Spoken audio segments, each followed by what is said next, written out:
I've worked at my office for 8 years. I'm on good terms with management and most of my co-workers. 5 months ago, a new guy was hired on a 6-month probationary period.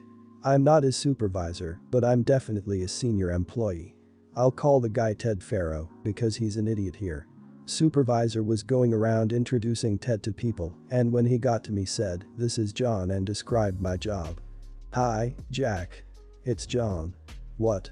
"My name's John, not Jack." "It's close enough for me. His name's John, not Jack. Let's move on." This continued for a few months. Despite reminders from supervisors, when he referred to me when I wasn't present and myself, he continued to use the name Jack. I finally told him, "You either use my name or I ignore you completely, no matter what the situation is." His response was, "Sure thing, Jackie boy." Since I don't work directly with him, I figured screw it and that I'd ignore him. Recently, he had a 2-day business trip that required car rental. I work late some nights, and Ted came to me and says, "Hey, Jack, I'll be dropping the rental car off at 7 when I get back. See you there for a lift back to the office." They closed at 6 and there's a drop box. As promised, I ignored him. 7.15 rolls around on the night he's dropping off, and I get a call. I recognize his number, so I ignored it. He called 7 more times, then starts emailing. The first one was along the lines of, "Jack, I'm at Enterprise. Come pick me up." Emails pour in every 10 minutes, addressing me as Jack, Jacko, Jackie, and Jackie boy.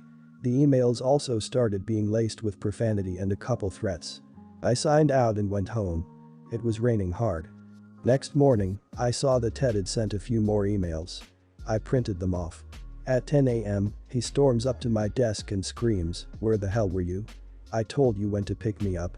I had to take a cab. Do you know how much that cost me?" He goes on like that for a bit until his supervisor came and hauled him away and asked to speak to me. "Supervisor.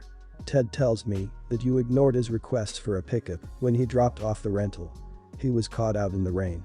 I relayed what happened and showed him the printed emails. I'd highlighted the threats. "Supervisor. I can see why you wouldn't want to spend time around him.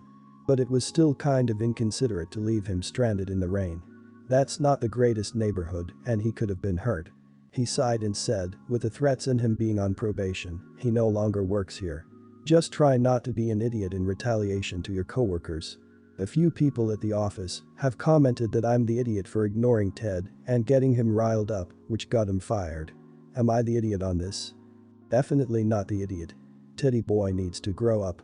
What is hard to simply to respect someone enough to call them by their correct name.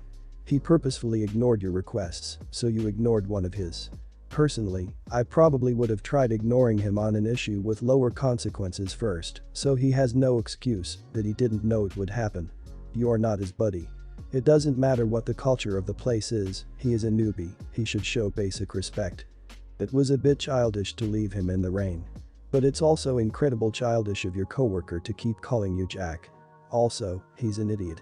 He obviously wanted something from you and noticed you ignore him for calling you Jack all the time. He sure did it on purpose. Why on earth doesn't he just start to call you John for the situation's sake? He gained nothing and lost all. What a stubborn idiot, really. He could have just called you John once. Totally his fault. Not the idiot. What was Ted expecting? He was trying to get Jack to pick him up, but he kept emailing you, John. He emailed the wrong person. It's his own fault he was left in the rain in a bad neighborhood. You gave him reminders, warnings, and outlined the consequences if the behavior continued. As someone who gets wrong named a lot by strangers because my name sounds like a more common name, I really get your frustration. I couldn't imagine this lasting for months. Hear me out. I, 20, have a 17 sister who loves to borrow my clothes, but she's obese. Growing up, we were always similar in size, so we always shared clothes. However, recently, she's really put on quite a bit of weight. She's taller, so she carries her weight better than some, but she's quite a few sizes larger than I am. I'm at a healthy weight for my height, but I tend to like wearing baggier sweaters and shirts, and I mainly wear leggings, which tend to be pretty stretchy. Now, since I work, I can usually afford much nicer and trendier clothing than my sister can. She's always asking to borrow certain sweaters and leggings to wear to school.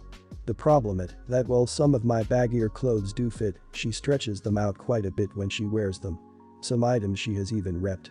Just last week, she really wanted to wear a pair of my leggings to school. Well, she ended up ripping them along the thigh when she sat down. I know she didn't mean to, but I was a little frustrated since they were one of my favorite pairs and are no longer sold. She also stretched out the collar on one of my favorite sweaters. So, this past weekend, I finally sat her down and told her that she can't borrow my clothes anymore. I've always tried to be a good sister and have never brought her weight up or shamed or anything. But she kept pressing, asking if it was because of the leggings my parents ended up buying me a new different pair to make up for it, or if she did something wrong, and I just said I didn't want her wearing my clothes. But she kept pressing and pressing, so I finally said, gently, that she's gotten a little too big to wear my clothing and was stretching it out. I told her I didn't care what size she was and would help her find a job so she could afford some nicer clothes, but she went off. She went to my parents and our other family members and told them I was shaming her for being overweight and that it's not fair that I'm not sharing my clothes. She thinks it's just because of the leggings, which my parents replaced, but I honestly just am sick of my good clothes getting stretched out. I tried to talk to her, but she's pretty upset with me. My parents are staying out of it, but I guess some of my sister's friends are telling some of my friends that I'm a total idiot for saying she's fat, but it's not what I said. So, am I the idiot for not letting my sister borrow my clothes anymore because of her weight? She is destroying your clothes. It doesn't matter that she doesn't think she is, you do. That should be enough. It's harder to ignore a defect in clothing when you were the one to work hard to earn it and you weren't the one to put it there. I hate having creases in the spine of books. I know it's ridiculous, but it's just something that really bothers me. So, I don't lend anyone my books. That way, I'm not upset when they are returned after someone else's perfectly normal wear and tear. She is not entitled to your stuff. Not the idiot. I don't borrow clothes from my own sister for the same reason. She's thinner than I am, and I could damage them, even if I could get myself in them. Also, depending on the material, organic fabrics like cotton or wool are more fragile or prone to damage than clothing made from man-made fabrics, so I would also be reluctant to share pricey items that may not bounce back so well. Learned that lesson when I lent a friend a leather jacket and her arms were bigger than mine and she permanently stretched out the sleeves. She went a bit far by telling everyone about it, but I do get that she might be upset hearing this. Perhaps she's embarrassed about the weight gain, and being confronted like this causes her to be defensive instead of accepting. That being said, you did nothing wrong. It's your clothing, and she should also realize that if it doesn't fit she should leave it be. My sister has always been smaller than me, so if she ever wanted something of mine I'd be happy to share, but I never demanded it in return because I simply just know she is a smaller size than I am, and it just wouldn't work. I'm 26, 2 kids, and 4 or 5 sisters have kids, except for Serena, who is the travel the world with a knapsack kind of gal. I love my family, but every single family outing, get together, every dinner, lunch, everything has to be family friendly and kid centric. I can never get my sisters other than Serena, when she's even in town, to go to a movie, have lunch, sit and chat without it being all about the kids. Even if the kids are having kid playtime with each other and the adults are sitting around drinking coffee, the conversations are about the kids are called over to talk to us, etc. Pre-COVID, I asked my sister Julie to come with me to get our nails done and just have us time. She changed her mind last minute and said she was bringing her daughter as a bonding activity. We do nothing but bonding activities. And the same thing has happened time and again. Shopping. The kids need to come. Taking a hike. All on board. I expressed my frustration, and she acted like I was being super out of line, shocked, and went on about how she can't imagine doing things without her mini-me, and that it was weird. It became a whole "are you okay? Are you sure? Are you depressed?" thing. The requisite Zoom family things were all about the kids, with no adult time. So when we were talking about getting together for Easter, I thought, hey, maybe they'll want to catch up. I asked during a planning call, do you think we can maybe just have some time for the adults when the kids are playing, so we can all catch up? My mom and sisters acted like it was the most ridiculous ask. Mom did the, "Are you okay?" And I can't imagine wanting to spend time with my family and exclude you girls from any part of it.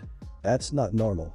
I said that I really can't sit through another kid-centric get-together and that if we aren't going to at least do something and sit and have cake and coffee together and catch up, just a family, then count me out. Well, they went through with it and I ended up sending the girls over and staying home and having a great time, just me and Serena.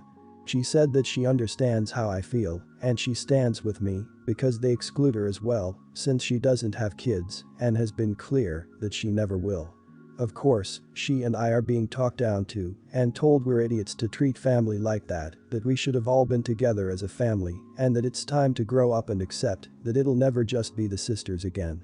I cried about this a lot. Am I really wrong here?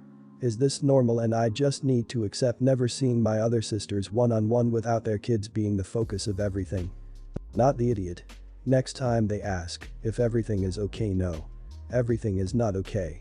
It hasn't been okay, and when I reach out, you guys imply I'm horrible for wanting adult time. I need a break. I cannot do kid stuff all the time. I need a break from glitter and fart joke. Squabbling at the table. Arguing over what they want. I'm not okay. If you guys want to be mom all day long, it's up to you. But every once in a while, I'd like to have adult conversations.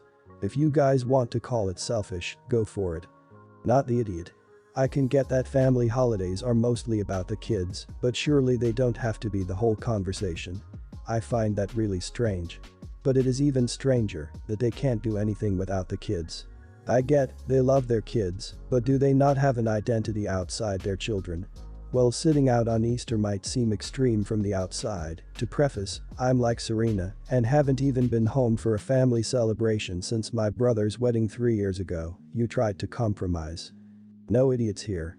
Easier said than done, but I think you're going to have to put your family into the those things with kids only bucket and your friends into the no kids bucket. There are no magic words to get people to change their behavior. You can only change yours. If you want adult-only time, don't look to your family. They're not going to fulfill that need for you. And you're just going to get more and more frustrated the more you try. They don't want to change. You have to let go of your expectations of what you want them to do and accept that they don't plan on changing. So I've got a massive family, one of 6 siblings. My youngest brother got married last year and his wife is now pregnant with their first baby. She was planning on having a big baby shower sometime over the summer and wanted me to be in charge of baked goods, cake, cupcakes, etc. I'm a big baking hobbyist and I make a lot of very extravagant cakes for family and friends. This has always been a thing of mine and I've probably made more than 100 big event cakes for people over the years. I've always done it for free as a gift to people as well. The issue is sister-in-law recently approached me about her baby shower cake and after thinking about it, I called her to say I won't be able to make it for her. The reason being that a few years ago she asked me to make a day cake for her niece and it was a disastrous moment. My sister-in-law is extremely picky and perfectionist and treated me like a hired caterer. It was a supremely unpleasant memory, being so micromanaged and getting constant criticism that she swore was constructive. I remember breaking down at one point because I wanted it to be over so much, but couldn't back out so late. Afterwards I did tell her about how I was upset over the experience, and she told me to be less sensitive. Specifically, she texted me, "I think this is a good learning experience for you if you ever want to be a professional. Nothing I've said has been mean-spirited. It was all to help you be better." So this time I told her I'm not baking any cake soon. This is true. I'm in poor health and I'm not baking for anyone. But this has really offended her because she knows for a fact I've made baby shower cakes for all my sister's pregnancies, as well as other sister-in-laws. She sent me a really long email the other day, saying she's disappointed in me excluding her during such a big milestone, and that she'll remember how I treated her in the future. She also texted my mom and sisters, who later texted me to say sister-in-law is insane and has texted them all individually to discuss how unreasonable I'm being. My husband is urging me to just make the cake to keep the peace, but the more I think about it, the more I don't want to. I've normally been kind of a pushover about these things, but I truly hate how she treated me during the last cake commission, and I don't want to go through another one. I hate engaging with her because she always makes me feel so small and like an idiot who needs help. Even her last email was lecturing me about what a bad person I was being. But I also know it will seem like her baby shower is much less special without the kind of cakes I've made everyone else in the past. Am I the idiot if I am stubborn about not making this cake? You should point out to her that the long email she wrote scolding you and showing zero respect for your feelings is exactly why you don't want to bake a cake for her. All those other sisters and friends you baked for appreciated it. She didn't.